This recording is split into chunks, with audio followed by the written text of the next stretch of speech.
नमस्कार, आवाज समाचार में आपका स्वागत है। आपके साथ मैं हूं विपिन भट्ट। शाम के 5 बजने वाले और हम आपके लिए लेकर आए हैं ताजा तरीन बुलेटिन, अपडेटेड और ताजा खबरों के साथ। सबसे पहले इस वक्त की बड़ी हेडलाइंस।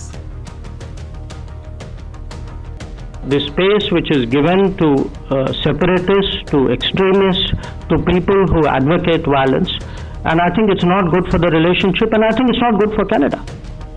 कनाडा में इंदिरा गांधी की हत्या वाली झांकी पर भड़के विदेश मंत्री जयशंकर, कहा यह कनाडा के लिए ठीक नहीं। भारतीय छात्रों के खिलाफ कार्रवाई को भी बताया गलत। अभी नहीं कम होगी आपकी ईएमआई, आरबीआई ने ब्याज दरें नहीं बदली। रेपो रेट 6.5% पर कायम। इस साल 6.5% जीडीपी ग्रोथ का भी अनुमान, लेकिन नरमी के बाद भी महंगाई अभी लक्ष्य से ऊपर। वीकली एक्सपायरी के दिन बाजार में दबाव। मिड कैप स्मॉल कैप में आज रही बिकवाली। रियल्टी, आईटी, बैंकिंग में रही गिरावट। फार्मा, एफएमसीजी, ऑटो शेयरों में बना दबाव।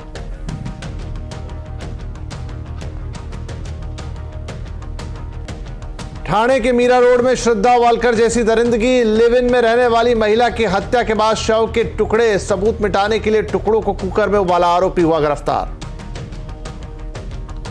मानसून का इंतजार हुआ खत्म। एक हफ्ते की देरी से आखिरकार केरल पहुंच गया मानसून। आगे बढ़ने की स्थिति भी अनुकूल।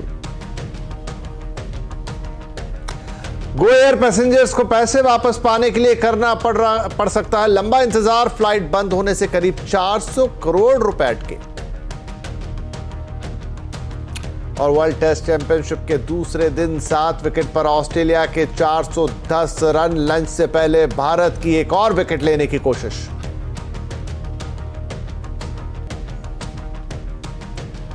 अब खबरें विस्तार के साथ। कनाडा में पूर्व प्रधानमंत्री इंदिरा गांधी की हत्या का जश्न मनाए जाने को लेकर भारत ने कड़ा ऐतराज जताया है। विदेश मंत्री एस जयशंकर ने आज एक प्रेस कॉन्फ्रेंस में कहा कि ये दोनों देशों के रिश्तों के लिए ठीक नहीं है।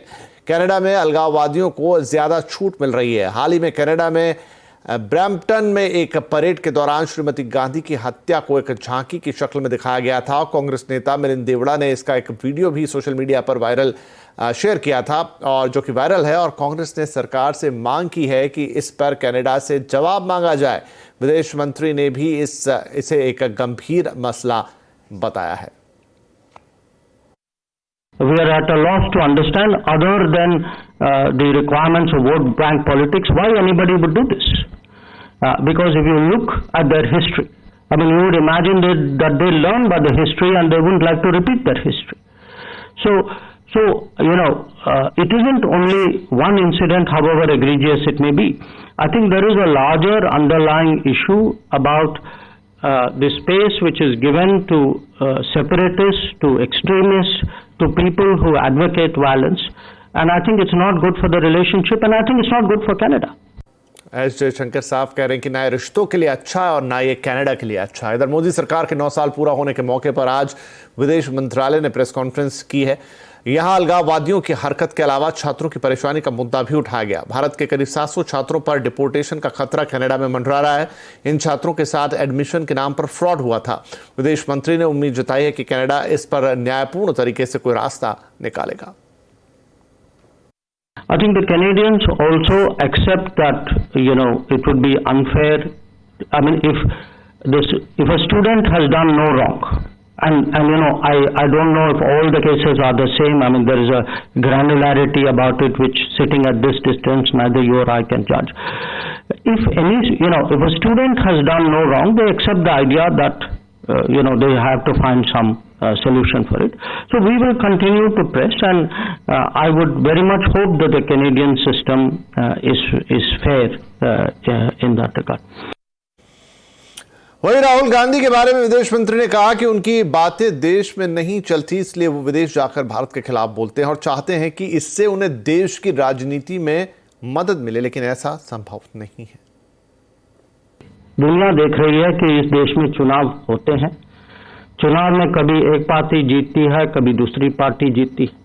तो अगर देश में डेमोक्रेसी नहीं है तो ये ऐसा परिवर्तन तो आना नहीं चाहिए ना।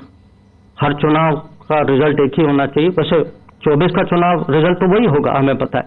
हाँ, पर अगर आप देखें जो ये पूरा नैरेटिव जो है, ये हमारे यहाँ एक देश में नैरेटिव बना है और जब ये नैरेटिव देश में नहीं चलता या कम चलता है तो इसको बाहर ले जाते हैं और उनकी अपेक्षा है कि बाहर का सपोर्ट जो है वो देश में चलेगा। आरबीआई ने क्रेडिट पॉलिसी में दरों में कोई बदलाव नहीं किया है। रेपो रेट को 6.5% पर बरकरार रखा गया है। आरबीआई ने वित्त वर्ष 2024 के लिए महंगाई दर का अनुमान 5.2 से घटाकर 5.1 कर दिया। लेकिन आरबीआई गवर्नर शक्तिकांत दास ने महंगाई को लेकर चिंता भी जताई है। उन्होंने कहा है कि वित्त वर्ष 2024 में भी महंगाई आरबीआई के लक्ष्य से ऊपर ही रह सकती है, जबकि इस वित्त वर्ष में ग्रोथ 6.5% रहने का अनुमान है। आरबीआई गवर्नर ने यह भी कहा कि एल नीनो ग्रोथ के लिए खतरा पैदा कर सकता है। The GDP, the real GDP growth for 2023-24, that is for the current year, is projected at 6.5%, with Q1 at 8%, Q2 at 6.5%, Q3 at 6%, and Q4 at 5.7%, with risks evenly balanced.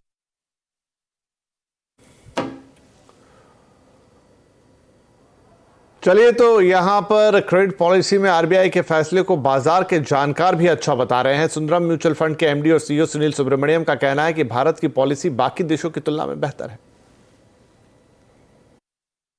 हमारी policy में continuity है। हम Canada और Australia की तरह flip flop नहीं कर रहे हैं और हर उधर देखिए कि कितना अनसर्टेनिटी है।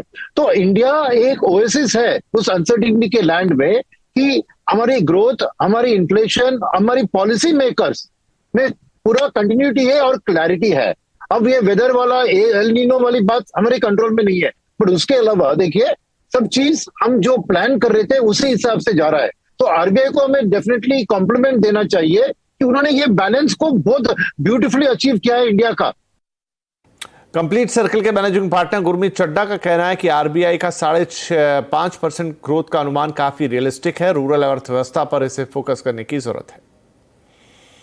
थोड़ा रूरल इकोनॉमी पे फोकस करना चाहिए। वहां पे वॉल्यूम ग्रोथ मुझे लगता है वापस आएगी। हम काफी सारे इनफॉर्मल सेक्टर्स को भी ट्रैक करते हैं, वो भी उसमें भी थोड़ी तेजी आई है। वो जो थोड़ा सा इम्पैक्ट आएगा हाई रेट्स का उसको ऑफसेट कर सकती है। तो मेरा मानना है कि ये 6.5% का जो ग्रोथ दर आरबीआई बोल रहा है ये काफी रियलिस्टिक है और मैनेज होना चाहिए। दूसरा, कुछ पॉकेट्स में एक्सूबरेंस है। अगर आप क्रेडिट ग्रोथ थोड़ा सा मॉडरेट हो रहा है, मैं ये अग्री करता हूं, बट सिंगल डिजिट में नहीं आ रहा है, अभी भी अच्छा हेल्दी डबल डिजिट है। इधर आरबीआई का महंगाई पर क्या कहना है? क्या कहा आज गवर्नर साहब ने? 5.2% से लक्ष्य को घटा के मतलब जो अनुमान है उसे घटा के 5.1% जरूर किया, लेकिन उनका कहना है कंसर्न जो है वो अभी भी बना हुआ है। CPI headline inflation is projected at 5.1% for 23-24, with Q1 at 4.6%, Q2 at 5.2%, Q3 at 5.4%, and Q4 at 5.2%. The risks are evenly balanced. Let me re-emphasize that headline inflation still remains above the target, and being within the tolerance band is not enough. Our goal is to achieve the target of 4% going forward. CRISIL के senior director और chief economist D के जोशी का कहना है कि global दबाव के बीच RBI balance बनाए रखने में कामयाब रहा है। महंगाई की दर उन्होंने थोड़ा नीचे की है अपनी फोरकास्ट, क्योंकि फर्स्ट क्वार्टर में उनकी एक्सपेक्टेशन 5.1 थी पहले और अब 4.6 है, तो वो लाजमी था कि वो एनुअल इन्फ्लेशन रेट को भी थोड़ा नीचे लाएं। पर अदरवाइज आई थिंक पॉलिसी में कोई चेंज नहीं है। स्टांस विड्रॉल ऑफ अकोमोडेशन इसलिए है क्योंकि महंगाई inflation is down but not completely out, और ग्लोबली भी उन्होंने ये बात खासकर पॉइंट आउट की कि कुछ सेंट्रल बैंक्स पॉज करने के बाद फिर रेट बढ़ाना भी शुरू कर दिया उन्होंने। तो अभी एक तरह से जो ग्लोबल अनिश्चितता बनी हुई है, इस स्थिति में पॉलिसी जो है वो should be focused on dealing with that uncertainty. तो अभी कोई तब्दील रेट में या स्टांस में नहीं दिखाई दी इस पॉलिसी में। तो क्रेडिट पॉलिसी से क्या मिल रहे हैं संकेत और ग्रोथ को लेकर क्या है रोड मैप? आज आवाज अड्डा में इसी पर होने जा रही है बड़ी चर्चा शाम 7:57 पर। तो जरूर जुड़िएगा आज के आवाज अड्डा में। अब ग्रोथ का रास्ता साफ, आज का आवाज अड्डा।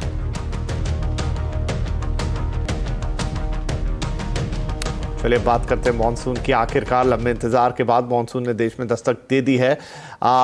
केरल में मानसून का आज आगमन हो गया है। इस बार मानसून 8 दिन की देरी से केरल पहुंचा है। आईएमडी के अनुसार इसकी आगे बढ़ने की स्थिति अच्छी बन रही है। मानसून की एंट्री पर मौसम वैज्ञानिक नरेश कुमार से हमारे संवाददाता असीम मनचंदा ने विस्तार से बातचीत की। बात करने के लिए हमारे साथ मौसम विभाग के साइंटिस्ट नरेश कुमार है। सर, कह सकते हैं कि मानसून की सारी कंडीशन मेट हो गई, आज पहुंच गए? जी हाँ, जैसे आज वाइड स्प्रेड रेनफॉल एक्टिविटी हुआ है, हैवी रेनफॉल एक्टिविटी भी रिसीव हुआ है। इसके अलावा जो हमारा कंडीशंस है, depth of westerly middle tropospheric होना चाहिए, वो भी था। और साथ में OLR कंडीशंस, सारा कंडीशन सेटिस्फाई हुआ है। इसके साथ ही जो आज हमने केरला में ऑनसेट किया। इसके अलावा कुछ हिस्से इसमें आज तमिलनाडु के कवर किए हैं और इसके अलावा कुछ हिस्से अरबियन सी में कवर किए हैं और थोड़ा बे ऑफ बंगाल कवर किया जी। तो सर, आगे बढ़ने के लिए स्थितियां अनुकूल है और कह सकते हैं कि जल्दी महाराष्ट्र मुंबई में दस्तक देगा? देखिए, इतना तो नहीं, अभी हमने जो आगे अनुमान दिया है आने वाले 48 घंटों के लिए कि हम ये उम्मीद करें कि आज भी जहां देखिए अच्छा कन्वेक्शन है केरला के पास, जहां एक सर्कुलेशन भी बना हुआ है लोअर लेवल में, उसके प्रभाव से केरला में आने वाले कुछ दिनों में रेनफॉल एक्टिविटी, अच्छी रेनफॉल एक्टिविटी रहेगा। और हम उम्मीद करेंगे जहां केरला तमिलनाडु के कुछ हिस्से कवर करेंगे। इसके अलावा अगर हम बात करें जहां पर एक सर्कुलेशन है बे ऑफ बंगाल में, सेंट्रल बे ऑफ बंगाल में, जहां पे और जहां आपको बड़ा पैच सा क्लाउड्स का दिख रहा है, और ये सारा इस क्लाउड पैच के कारण हम नॉर्थ ईस्ट इंडिया में आने वाले 4-5 दिनों में fairly wide spread to wide spread mean 75% even 100% station rainfall activity हो सकती है। उसके साथ हैवी रेनफॉल एक्टिविटी भी होने की उम्मीद है। इसके साथ हमारा अनुमान है जो मानसून है आने वाले 48 घंटों में नॉर्थ ईस्ट इंडिया के कुछ हिस्सों में कवर कर जाएगा। सर, इसके अलावा मानसून इस बार काफी देरी से आया, इसका बारिश की मात्रा पे तो कोई असर नहीं? देखिए, ये तो ईयर टू ईयर वेरिएबिलिटी होता है। जैसे मानसून का पूरा रेनफॉल कंसीडर करते हैं ये जून, जुलाई, अगस्त, सितंबर, तो ये लंबा पीरियड है। इसके लिए हम कुछ कह नहीं सकते कि इतना कुछ ऐसा इम्पैक्ट होने का कुछ ज्यादा पॉसिबिलिटी नहीं रहता है। अच्छा, इसके अलावा सर अरेबियन सी में एक चक्रवात भी एक्टिवेट हो रहा है बिपरजॉय, उसका तो कोई असर मानसून? उसका कोई असर नहीं। जैसे ये देखेंगे जो उसके एसोसिएशन में क्लाउड है, उसके अलावा कंटिन्यूस केरला में भी 2 दिन कंटिन्यूस अच्छी रेनफॉल एक्टिविटी हो रही है। अच्छी mean fairly wide spread to wide spread rainfall activity हो रही है। जो इसका टोटली क्लाउड पैच इसके केरला के जो कन्वेक्शन है उससे हटके ही है। चलिए, तो देर आए दुरुस्त आए, मानसून की दस्तक हो गई है देश में। केरल में ऑनसेट हो गया है, अब पूरे देश में फैलने की बात है। विस्तार से बातचीत आपने सुनी। लगे हाथ तो बात कर लेते हैं बाजार की, जहां मानसून के आने की खुशी थी। इंटरेस्ट रेट में भी कोई बढ़ोतरी नहीं हुई, साथ में आज वीकली एक्सपायरी भी थी, तो इन सब का प्रभाव बाजार पर दिखा। सेंसेक्स आज 994 अंक, तो वहीं निफ्टी 92 अंक गिरकर बंद हुआ, तो थोड़ा उलट रहा। आज सबसे ज्यादा गिरावट हमने देखा कि रियल्टी, IT, बैंकिंग शेयरों में रही। फार्मा, FMCG, ऑटो शेयरों में भी दबाव देखा गया। मार्केट का चलिए एक्शन समझ लेते हैं। सुमित हमारे साथ है। तो सुमित, तमाम चीजें आज हुई, चाहे मॉनसून का आना हुआ हो, चाहे क्रेडिट पॉलिसी में ब्याज दरों का ना बढ़ना, लेकिन बाजार बहुत खुश तो नहीं दिखा। एनीवेज, एक्शन कहां था आज? देखिए, आज प्रॉफिट टेकिंग के दिन के तौर पे आज को दिन को देखा जाना चाहिए, जहां पर फर्स्ट हाफ में तेजी थी लेकिन सेकंड हाफ तक आते आते मुनाफा वसूली रही। जो हाल फिलहाल में अच्छे सेक्टर्स थे जहां तेजी देखी गई थी, वहीं प्रॉफिट टेकिंग थी। निफ्टी के टॉप गेनर्स में आज NTPC 2.5% ऊपर, JSW स्टील करीब 2.5% की तेजी, ONGC 1.5% ऊपर, पावर ग्रिड करीब 1% की तेजी यहां देखने को मिली। बिकवाली थी आज ग्रासिम में, कोटक महिंद्रा बैंक में, सन फार्मा में और टेक महिंद्रा 2.5% से लेकर 3.5% नीचे आज बंद हुए। मिड कैप गेनर्स में TTML अच्छी तेजी में था, पेटीएम जोरदार तेजी में था, डिक्सन टेक 3.5% ऊपर और यस बैंक करीब 4% तेजी यहां पर देखने को मिली। इसके अलावा आज मिड कैप लूजर्स में आइडिया करीब 4% नीचे, इंडियन होटल्स 4% नीचे, HPCL करीब 4% नीचे और टोरेंट पावर रफली 2.5% के आसपास बिकवाली यहां पर देखने को मिली। अच्छी तेजी अब तक रही है रियल एस्टेट स्पेस में, लेकिन प्रॉफिट टेकिंग करीब ब्रिगेड 2.5% नीचे, मैक्रोटेक 3% नीचे, शोभा करीब 2% नीचे और DLF रफली 2.25% के आसपास बिकवाली यहां पर भी आते हुए दिखाई पड़ी। तो ओवरऑल आज प्रॉफिट टेकिंग के नाम आज का पूरा सेशन देखने को मिला। धन्यवाद सुमित। और अब बात मुंबई में हुए खौफनाक मर्डर की, और सवाल उठ रहा है कि सेफ मुंबई में ये क्या?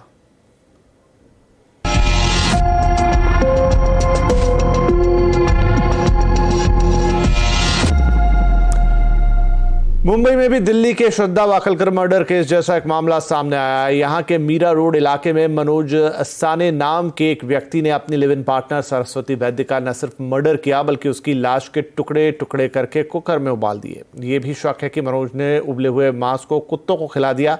ऐसी भी बातें आ रही हैं कि आरोपी ने टुकड़ों को मिक्सर में भी पीसा। आरोपी मनोज साने की उम्र 56 साल है, जबकि उसकी लिव इन पार्टनर सरस्वती की उम्र 32 साल थी। ये लिव इन कपल पिछले 3 साल से मीरा रोड के इलाके में एक बिल्डिंग में रहता था। फ्लैट में से बदबू आने पर पड़ोसियों ने पुलिस को सूचना दी थी। पुलिस के मुताबिक यह हत्या 3 से 4 दिन पहले की गई है। पुलिस ने फ्लैट से लाश के बचे हुए टुकड़े भी बरामद कर लिए हैं। पुलिस के मुताबिक आरोपी ने हत्या करने के बाद शव को कटर से काटा और फिर टुकड़ों को उबाला। आसपास रहने वाले लोगों ने भी पुलिस को बताया कि आरोपी 3-4 दिन से कुत्तों को कुछ मांस जैसी चीज खिला रहा था, जबकि पहले उसे ऐसा कुछ करते हुए किसी ने नहीं देखा था। इस मामले में अपडेट के लिए जुड़ते हैं अपने संवाददाता दिवाकर सिंह से। तो दिवाकर, अब तक की जांच पड़ताल में क्या सामने आया है और ये इस तरह के जघन्य अपराध जहां शव के टुकड़े और तमाम चीजें, मुंबई में ये कोई आम बात नहीं है? देखिए, जाहिर तौर पर विपिन क्यों, लेकिन मैं आपको सबसे पहले ताजा अपडेट दे देता हूं। मैं जहां पे मर्डर हुआ था, जिस सोसाइटी में, आकाशदीप सोसाइटी के 7वें फ्लोर पर, वहां पर इस वक्त फोरेंसिक की टीम पहुंची हुई है। फोरेंसिक की टीम फ्लैट के अंदर, फ्लैट नंबर 704 के अंदर इस वक्त मौजूद है और तमाम साक्ष्य वहां से इकट्ठा कर रही है। और उनके साथ मीरा रोड पुलिस की जो टीम है वो यहाँ पर मौके पर मौजूद है, जो लगातार पूरी जांच में जो निगाह है वो बनाए हुए है। दूसरी अहम चीज इस पूरे मामले में ये कि जो जानकारी निकल के अब तक पुलिस इन्वेस्टिगेशन में सामने आई है, उसमें साफ तौर पर यह कहा गया है कि जो मनोज साने आरोपी है वो श्रद्धा वालकर का जो केस हुआ था उसके बारे में उसे अच्छे से जानकारी थी। उसी केस से वो प्रभावित था और उसी केस से प्रभावित होकर उसने अपनी लिविंग पार्टनर का मर्डर करके कई टुकड़े किए और फिर उसके बाकायदा उसे उबालने के बाद उसको छोटे छोटे टुकड़े करके उसको ठिकाने लगाने की फिराक में था। हालांकि पुलिस का कहना है कि बॉडी के कुछ पार्ट्स जो है वो ठिकाने लगा चुका था, लेकिन बहुत सारे जो पार्ट्स हैं वो पुलिस ने बरामद भी इस फ्लैट से किए हैं। हालांकि वो बॉडी के कौन से पार्ट्स हैं, इसके लिए उसे जेजे अस्पताल में फोरेंसिक जांच के लिए भेजा गया है और फोरेंसिक जांच के बाद ये चीजें साफ हो पाएंगी कि आखिर कौन सा पार्ट जो पुलिस ने बरामद किया वो कौन सा पार्ट है और कौन से पार्ट को जो है मनोज साने वो ठिकाने लगा चुका है। दूसरी अहम चीज, जो मनोज साने है उसको आज थाने की कोर्ट में प्रोड्यूस भी पुलिस के द्वारा किया गया था। 16 जून तक की कस्टडी पुलिस को साने की मिली है और जाहिर तौर पर इस दौरान पुलिस की पूरी कोशिश होगी कि जो प्राथमिक जांच में ये चीजें सामने आ रही हैं कि उसकी जो लिविंग पार्टनर है उसका दूसरे किसी से अफेयर था, वो उससे बातचीत कर रही थी। इससे गुस्सा होकर दोनों के बीच झगड़े भी होते थे और इसी झगड़े में उसने अपनी लिविंग पार्टनर का मर्डर कर दिया। पुलिस प्राथमिक तौर पर यही मान के चल रही है, लेकिन अब जबकि 16 जून तक की कस्टडी साने की उन्हें मिली है तो इस दौरान पुलिस की जांच का दायरा बढ़ेगा और तमाम चीजें निकालने की कोशिश जो है वो पुलिस करेगी। लेकिन फिलहाल पुलिस ने आरोपी को गिरफ्तार कर लिया उसी दिन, क्योंकि कल इसी सोसाइटी में शाम 7 बजे के आसपास पुलिस की टीम जानकारी मिलने के बाद पहुंची थी। फ्लैट में काफी ज्यादा बदबू थी। पुलिस के साथ जो सोसाइटी के कुछ लोग हैं वो भी अंदर गए थे, लेकिन लोगों का ये कहना था कि इतनी ज्यादा बदबू की वहां पे फ्लैट के अंदर रहना मुश्किल था, सांस लेना मुश्किल था। लेकिन जी दिवाकर, ठीक है, ये अपडेट के लिए आपका शुक्रिया और हम आपके पास लौटेंगे और अपडेट्स लेंगे कि क्या है इस तरह के मामले। जैसा मैंने कहा कि मुंबई के लिए आम नहीं है, तो मुंबई के लिए काफी सुरक्षित मानी जाने वाली मुंबई में पिछले कुछ वक्त से जो हादसे सामने आए हैं उससे उसकी सेफ वाली इमेज को थोड़ा धक्का लगा है। मंगलवार को मुंबई के पॉश मरीन ड्राइव इलाके में भी एक सरकारी गर्ल्स हॉस्टल में 18 साल की लड़की की हत्या का मामला सामने आया था। हॉस्टल की 4थी मंजिल के कमरे में लड़की की लाश मिली थी। सीसीटीवी फुटेज के आधार पर पुलिस ने हॉस्टल के चौकीदार पर हत्या और रेप का मामला भी दर्ज किया था, लेकिन बाद में आरोपी चौकीदार का शव भी रेलवे ट्रैक के पास मिला। इससे पहले पिछले हफ्ते ही मुंबई में भयंदर इलाके में, जो कि मीरा रोड के पास ही है, सूटकेस के अंदर एक महिला की सिर कटी लाश मिली थी। इस मामले में पुलिस ने महिला के पति को गिरफ्तार किया। 3 महीने पहले तब भी मुंबई में सनसनी फैल गई थी जब एक 53 साल की महिला की लाश के कटे टुकड़े से भरा एक बैग मिला था। इस सिलसिले में महिला की बेटी को हत्या के शक में पुलिस ने गिरफ्तार किया था।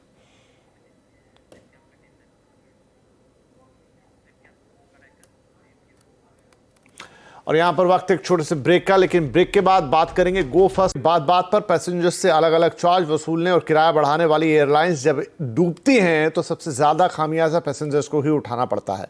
पहले जेट एयरवेज में पैसेंजर्स के किराए के पैसे फंसे और अब गो फर्स्ट में। डिटेल देने के लिए हमारे साथ है हमारे संवाददाता रोहन सिंह। तो रोहन, गो फर्स्ट के पैसेंजर्स को एक लंबा इंतजार करना पड़ रहा है। क्या ये इंतजार और लंबा होगा या कोई सूरत दिखाई दे रही कि उन्हें अपना रिफंड मिल पाएगा?